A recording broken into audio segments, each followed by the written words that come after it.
laawol kisal ko laawol peewal e ɓantal. bismillahi irrahmani irrahim. قال المؤلف رحمه الله: أحكام الاستحاضة.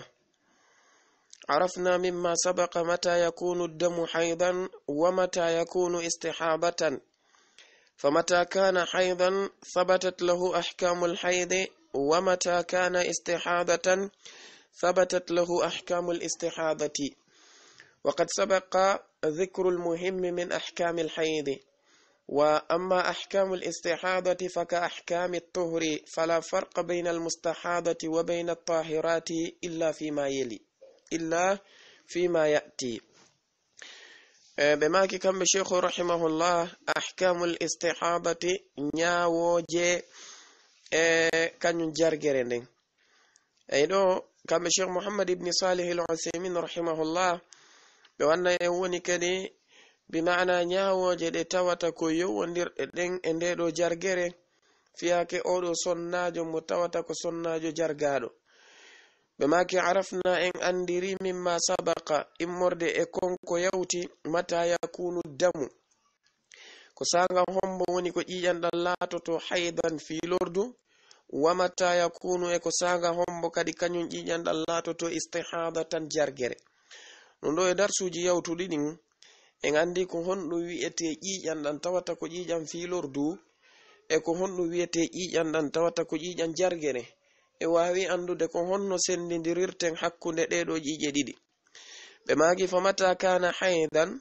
tuma kala nonde ƴiƴanɗan laati ko ɗan filordu, thabatat lahu ahkamul haydi, haray tabitanay kañum ɗan ɗon ƴiƴan ñawoje filordu ɗum. ɗeɗo ñawoje ɗe tawata en jangino ɗe darsuji feƴƴuɗi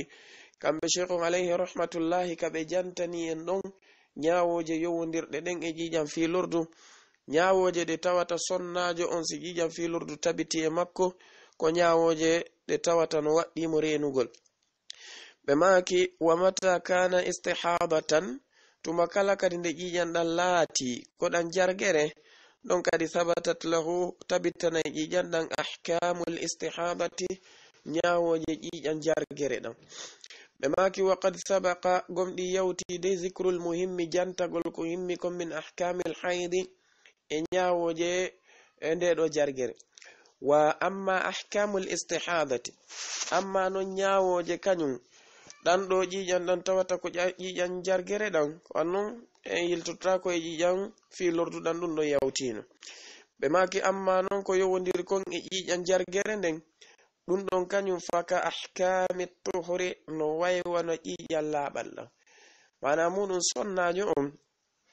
mo tawata ko jargaɗo mo ƴiƴan ala taƴude e muɗum, walla haysi taƴi e makko ko wa balɗe ɗiɗi walla balɗe tati, ɗen andi on ɗon alhaali makko on no fecci pecce ɗiɗi. feccere aranere nden ko yeru ko tawata konko ko kontete filordu e fiyake makko on. feccere ɗimmere nden koko kontete kon istihada e fiyake makko. masalan kanko sonnajo on simo mari aada, wana aada mo tata himo marno on ɗon ko atti jargere nden arde e makko, kanko sonnajo on hara o filotono balɗe 5 e nder lewru kala lewru, hiɗen andi ka o jargaɗon ɗen balɗe 5 ɗon e sanga majje on ko ɗe kontete ɗe filaye ɗe kontatake istihada. si tawi kaka arande lewru o wowuno filade ɗum, arande lewru kala arande lewru o jogoto ɗen ɗon balɗe 5 istihada. si tawi kaka tumbo o jogo ka tumbo lewru, si tawi kaka sakkitode o jogo ka sakkitode. ala kulli halin ɗen balɗe ɗe o jogoto ɗon ɗe tata ko balɗe filaye makko on, kanko sonnajo on ɗon ko o aynitowo ahkam alhaydi, ñawoje yowodirɗe e filaye ɗen. si ɗen ɗon non feƴƴi, o naatiti hande kadi kanko sonnajo on e fiyake makko istihada on, ɗen balɗe ɗon ko balɗe ɗe tawata ko ahkamul istihada woni ko o aynitata kanko sonnajo. ɓe makino wa amma ahkamul istihada, amma ñawoje jargere nden faka ahkami tuhri, no waywano ñawoje laaɓal ngal. ay fala farqa, ala ko sendi bayna al mustahadati, hakkunde sonnajo mo tata ko sonnajo fi jargaɗo, sonnajo mo tata ko jargaɗo, wa bayna tahirati, e sonnaɓe ɓe tawata ko laaɓuɓe ɓen, ala ko sendi ɓe kamɓe ɗiɗo fu sendaɓe, illa fima ya'ti, si wona yoga e ko woni e arde ɗo. ay kanko sonnajo on sanga ka o fiili ɗon bi ma'ana kanko sonnajo wonduɗo istihada on yeru balɗe konteteɗe ɗen ko fiilaye makko, sonnajo laaɓuɗo kadi si o hewti sifa ɗen balɗe ɗe tata ko ɗe o yiyata fiilaye makko on eɓe jogiti ɗon nyawoje goote mo kala e maɓɓe ko ahkamul haydi woni ko aynitata. amma si tawi hawri ɗum ɗon feƴƴi on dumunne fiilaye ɗon oya sonnajo wonduɗo e laaɓal kanko o yiditi laaɓal makko ngal, sonnajo wonduɗo istihada o naati e alhaali istihada makko on ɗon kamɓe ɗiɗo e nder ɗin ɗon dumunnaji ko nyawoje goote woni ko ɓe jogiti ko sendi ɓe kon ko yoga e piiji seeɗaji ɗe kamɓe cheikhor rahimahullahu ɓe limi yeeso ɗo. al awwalu aranun ɗum wujubul wudu'i alayha ko waɗɗagol salligagol ngol e dow makko kanko sonnajo jargaɗo on li kulli salatin wonande kala julde nde o juulata. kala julde nde o juulata kanko sonnajo on no waɗɗimo bi ma'ana salligagol. amma non si tawi hawri kanko sonnajo on ko o sonnajo laaɓuɗo eɗen andi on ɗon kanko salligi makko on tanko heɓali ko bonnata salligi makko on bonata. oɗo noon sonnajo mo tata ko jargaɗo kanko waktu kala waktu wonande julɗe ɗe tata ko waɗanaɗe waktu ɗen si o salligoto ko yo salligo ka waktu on naati ɗon. si o salligi ka waktu on naati ɗon tanke on waktu ɗo yaltali haray salligi makko on bonali o rewiraymo Allah tabaraka wa ta'ala. kono ɓaawo waktu on yaltude aray on salligi makko ɗon boni ko be o salligito kadi salligi keso. ɗum ɗo no sendimo kanko jogiiɗo istihada on e sonnajo laaɓuɗo. misal muɗum sonnajo mo tawata mo e fii juulugol fana mo wondi e istihada ko yo accu ha waktu fana on naata mana muɗum nange ngen dirta ka tumbo hoore nde oño seeɗa kañum nangen oño seeɗa. si tawi hawri kanko sonnajo on o naati e waktu on ɗon o salligoto, si o salligike ɗon on salligi makko ɗon hay si tawi hawri jijanno yaltude makko kanko sonnajo on ɗum ɗon bonnatamo on salligi ɗon tanke waktu fana o yaltale. e nder on salligi mo salligi ɗon simo faala o naafiray on ɗon ko atti o julde fana on, si o juuli fana on ha gasi kadi simo faala o naafiray on ɗon kadi ɓaawo o julde fana on kala dewal kadi ngal tawata salligi waɗowo ngal no landi salligi no landa salligi imma ka waɗɗagol walla ka yiɗegol on salligi makko ɗon gollay ɗum ɗon fanni man waktu fana on yaltali waktu alansara on naati. si yenon ha waktu fana on yalti haray on salligi mo o salliginoɗa on ɗon boni hande kadi ko be o salligito kanko oɗo sonnajo. ɓe maki li qawli nabiy sallallahu alayhi wa sallam sabu mako nelaɗon alayhi salatu wassalam li fatimata binti abi hubayshin sabu ko ɓe makanno kon oɗo sonnajo ɓe maki thumma yeso ɗum tawabba'i salliganoɗa li kulli salatin kala julde. rawahu al-bukhariyu imam al-bukhari filli hadise on fi babi ghasli dami ka dambugal lotugol e ƴiƴanɗo. Cheikh Usaimin ɓe maki ma'ana dhalika ko woni ma'ana ɗum annaha wonde kanko sonnajo la tatawabba'u o salligantako lissalati almuaqqatati julde nde tata ko waɗanade waktu illa ba'da dukhuli waqti hasi wona ɓaawo natugol waktu mayre. kala julde nde tata ko marde waktu o salligani kede wotuma nde waktu mayre on naati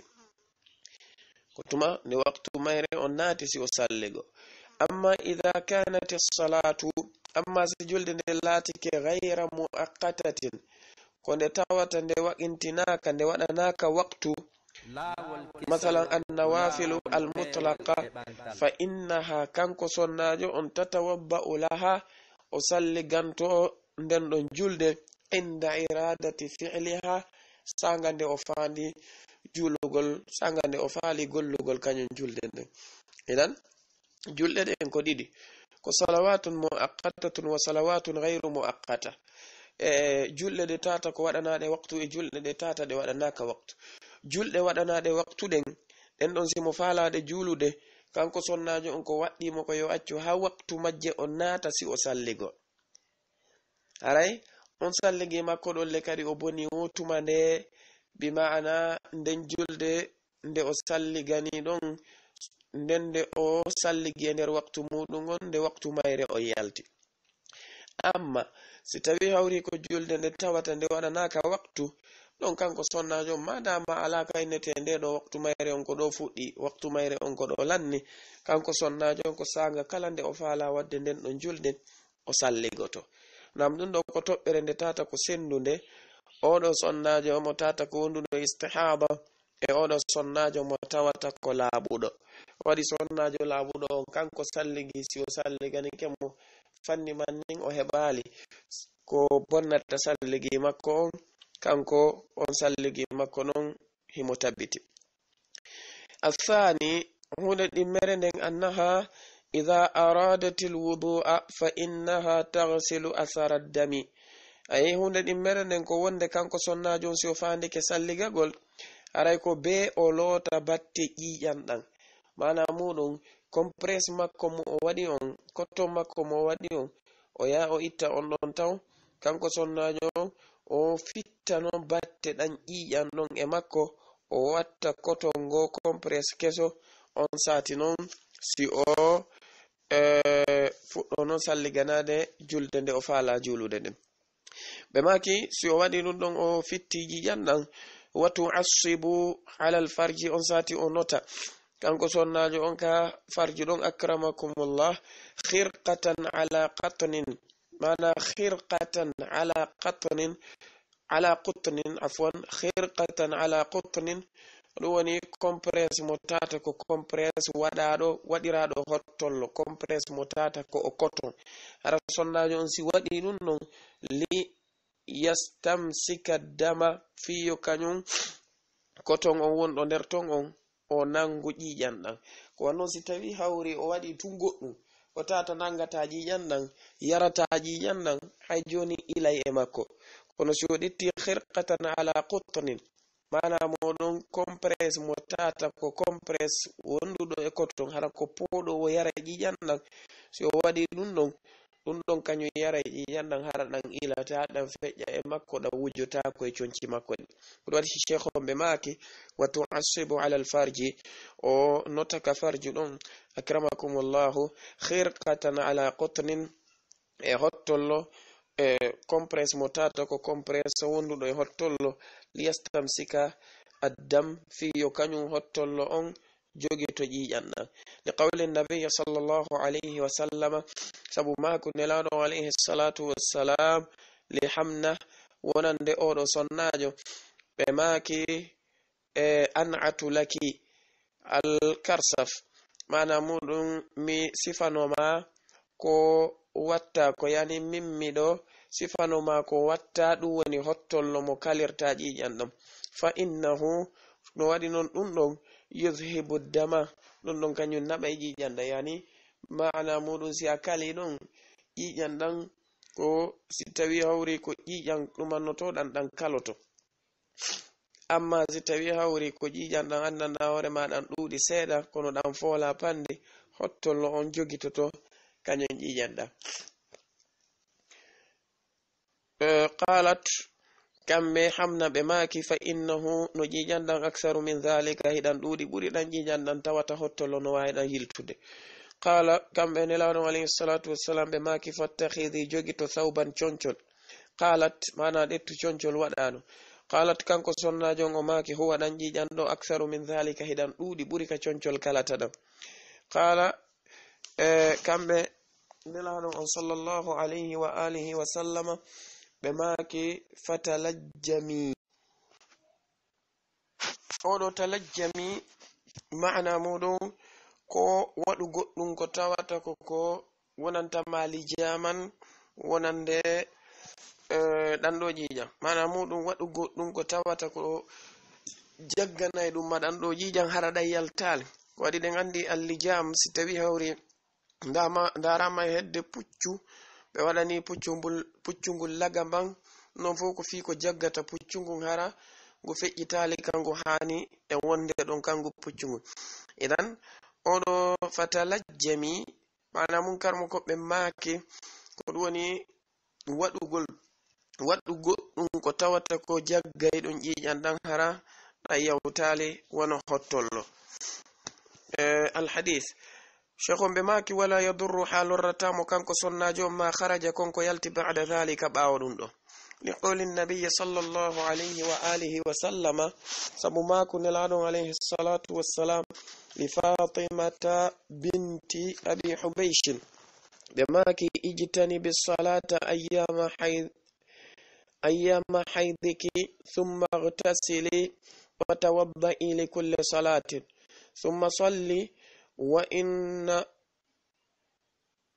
وإن قطر الدم على الحصير رواه أحمد وابن ماجه بماكي اجتنبي الصلاة وإتجلدن أيام حيضك ساغا نتوي كو نيالدي في لايمانو سيدون فجي ثم اغتسلي يسو دولو تدا وتوضئي صلي غانو دالي كل صلاة كلا جلد أي نوكو ساغا دي وندا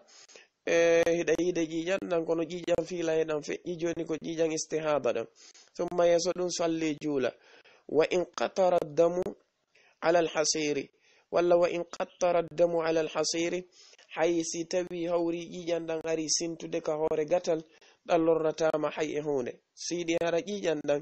dan ili e maɗa haɗan sinti e hoore gatal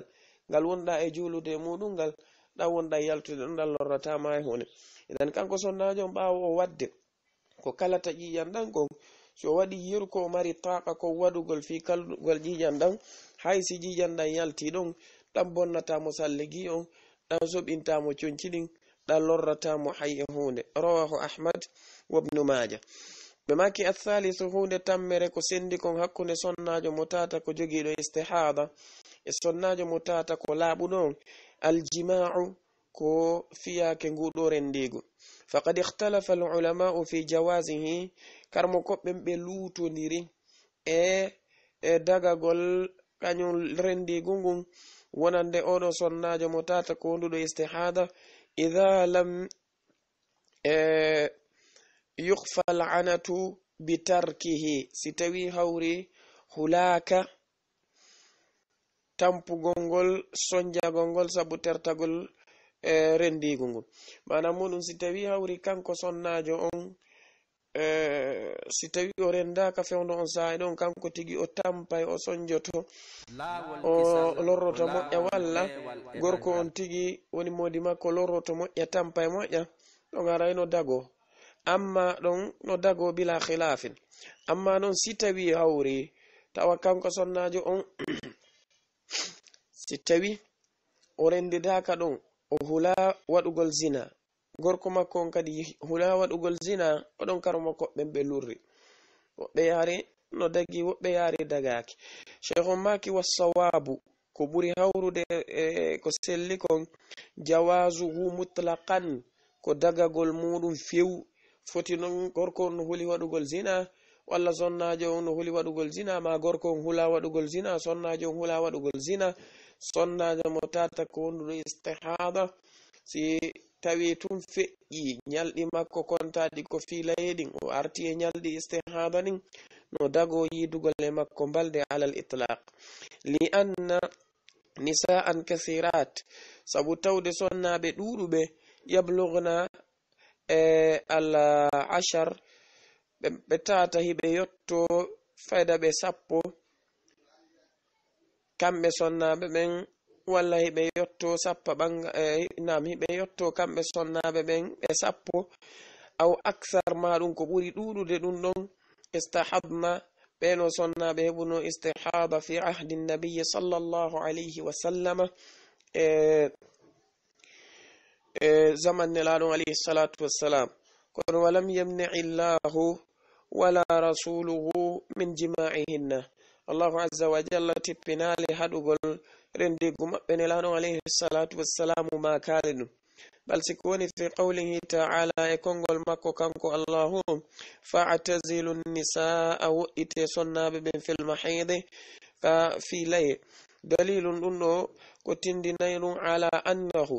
wonde la yajibu waɗɗaki i'tizaluhunna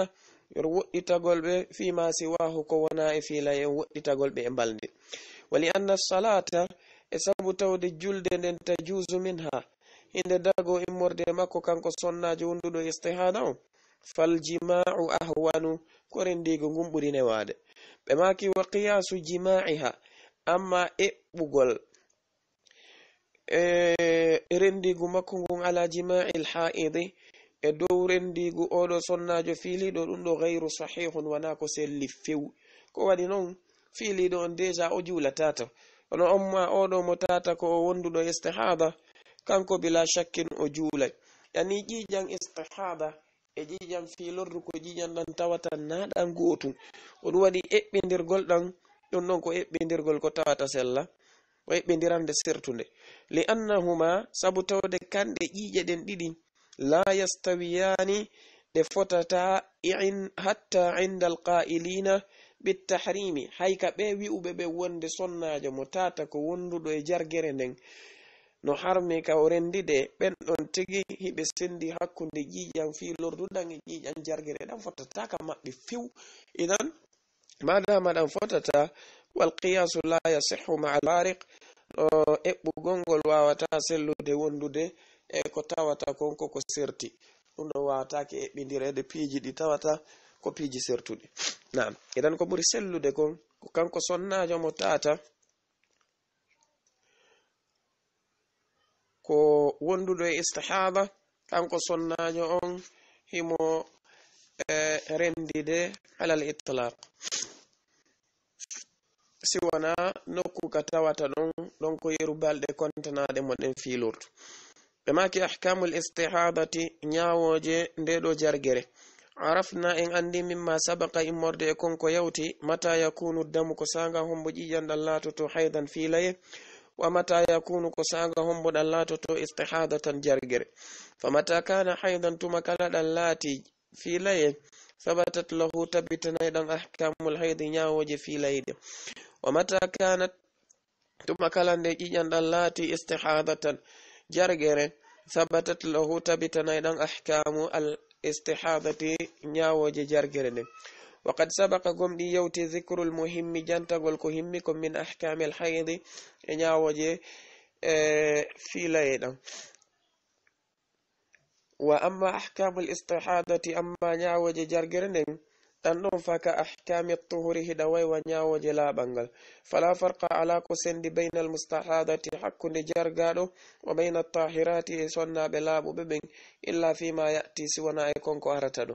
الأول أرنون وجوب الوضوء عليها كو wadagol salligiyon e dow makko kanko jargano li kulli salatin wonande kala julde eren wodi karmo ko be go yaruɓe wonde no daganomo kanko sonnaji wonduɗo istihada on hawtindirgol waqtuji wona fana e alansara walla futro e geeje naam no jiya yaruɓe ɗum Cheikh Ibn Baz ɓe maki wujubul wudu'i waɗɗagol salligi on alayha e dow makko kanko jargaɗo li kulli salatin wonande kala julde li qawli nabiyi sallallahu alayhi wa sallam sabu makko nelaɗon alayhi salatu wassalam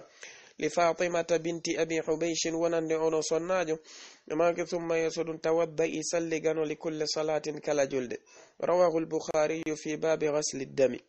معنى شغل ماكي معنى ذلك كوني معنى نندون أنها وند كان كسرنا جو لا تتوضأ وصلي جنتاكو للصلاة المؤقتة جلد ودنا وقت إلا بعد دخول وقتها سونا باونا تقول وقت جلد أما إذا كانت الصلاة أما سجلد لا تكي غير مؤقتة دونا وقتين آن فإنها كان كسرنا جو أن تتوضأ لها وصلي جنتو kañum den ɗon julde inda iradati fi'liha sangande o faandi waɗugol julde nde won athani ɗin mun annaha wonde kanko jargaɗon ida aradatil wudu'a si o faandi ke salliga gongol fa innaha kanko taghsilu o lota e athara dammi batte ƴiƴandam wa tu'assibu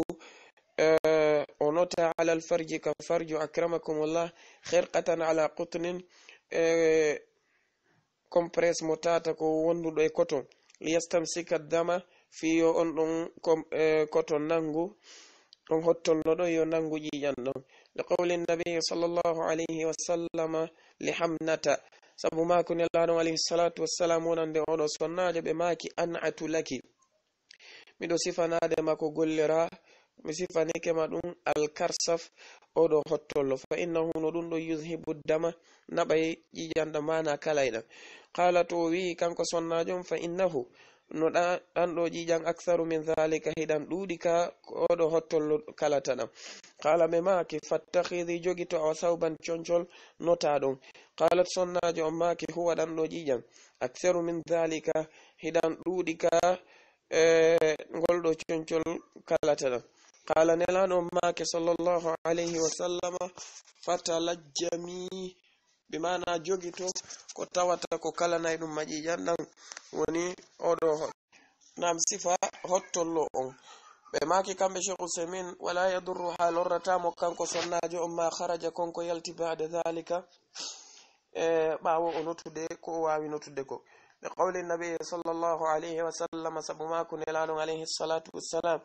li fatimata wonande fatima binti abi hubayshin ɓe maki ijtani bis salata woɗɗi to julde nden ayyama haydiki e ñalɗi fiila e maɗa on summa yeeso ɗum yaktasili loton wa tawadda i salli ganuɗa li kulli salatin kala julde summa yeeso ɗum salli juula wa in qattara damu haysi tawi ƴiƴan ɗan toɓɓi alal hasiri ka hoore gatal rawahu ahmad wa ibnu maja الثالث تمن الجماع كورنديغو فقد اختلف العلماء كرمكو بلوتندري في جوازه كسلغول كدغغول رندودغول e sonnajo wondudo e istihada idha lam yukhfa sitawi hawri hulaka al'anatu wa tampugol ha wada zina bi tarkihi sabu tertagol rendigu